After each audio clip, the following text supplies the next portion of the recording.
svāra. Graņāks. Metiens, Holts atvēra ripu. Ripu vārds priekšā un tagad tā ir izraidīta ārā. Džims Ankibāns to izdara. Iepriekšējā sezonā abi divi malēji uzbrucēji spēlēja pirmajā maiņā kopā ar Aleksēju Cvetkovu un Pestunovs. Jā, nu šeit Ropi kļūda aizsardzībā. Mums divi spēlētāji bija aizmirst savu vārtu priekšā. Stabila maiņa vēl MVD laikā. Nu, dažādiem treneri nolēma šo maiņu izjaukt un šeit tieši vārtu tuvu Pestunovs nospēlē augstasinīgi apspēlēja. Redzējām divi maskaviešu uzbrucēji bija vārtu priekšā. Berļuka metiens pārtvērts. Un jā, 2 minūtes viennozīmīgi. Berļukam, nu nekas cits viņam arī neatliek. Pauzi ar māņu. Repa! Vārtos! Jeb nē. Nu pie Maikla Garneta, jā. Pie Garneta bija ripa. Nē, tur iedegās sarkanā lampiņa. Metiens no viduzonas pa vārtiem. Iemetiens un mums reklāmas pauzīte. Dārziņš. Troters viens pats bija vārtu priekšā, to arī redzēja. Šeit Černovs pret Troteru. Neizdodas tikt pie rips, lai to izmestu ārā no zonas. Graņāks. Holts tver ripu. Maskavieši varbūt... Jā! Negaidīts metiens uzreiz pēc iemetiena un ripa ir Maikla Garneta vārtos. Mums iemetienā. Uzvar iemetienā Ankibāns un uzreiz metiens. Jā, nu reaģēja tomēr Garnets, bet izcili precīzi trāpīja Ģirds Ankibāns. Nāk muzēja izpildījumā. Troters ripa vārds priekšā. Vasaļovs to pirmais pamanīja un jau dodas pretuzbrukumā ātrā.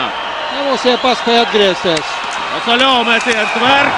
Holts un pēc tam Vasaļovs varēja izvairīties no šīs sadursmes ar mūsu vārdsargu, bet apzināti gāja viens otru vārds. Un tur Petrovickis mēģina pret Niževijas spēku paņēmiens. Es to nenosaucu īpaši par spēku paņēmienu. Sašar pūlēm pieceļas turpina spēli. Nu tāds uz robežas, teiksim tā.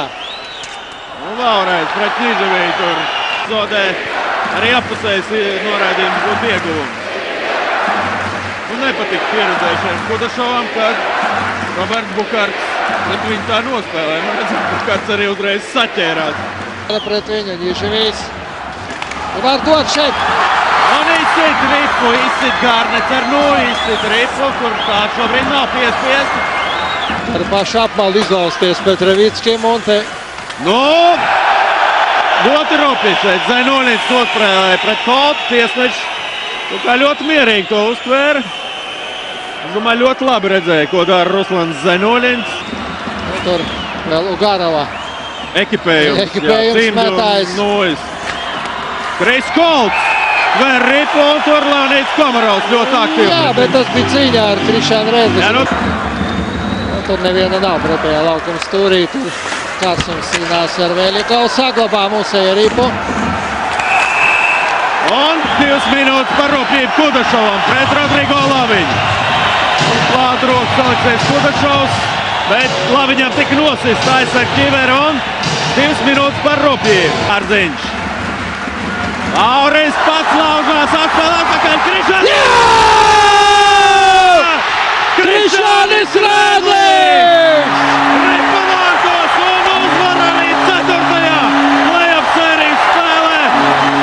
Rezultāts 2-1, bet nav būtisks rezultāts. Ir būtiska uzvara. Un uzvara ir izcīnīta. 3-1 Rīgas Dinamo izvirzās vadībā sērijā pret Maskavas Dinamo. Un tagad katrs nākamais mačs var jau būt pēdējais sērijā. Izcila spēle. Sarīko pret tiesnešiem. Patiesībā vajadzētu arī sodīt, bet mēs skatāmies to patīkamāko mirkli. Nav būtiski, viņi var runāt, ko viņi grib. Rezultāts ir uz tablo 2-1 un tas vairs nemainīsies. Un šobrīd, es domāju, arī Sants Ozoļs norāda uz to, ka Saimons daudz ko saka, daudz ko rupi saka un tiesneši to laid gar ausīm. Un redzam, mūsu vārdsargi atvadījās arī no līdzutē.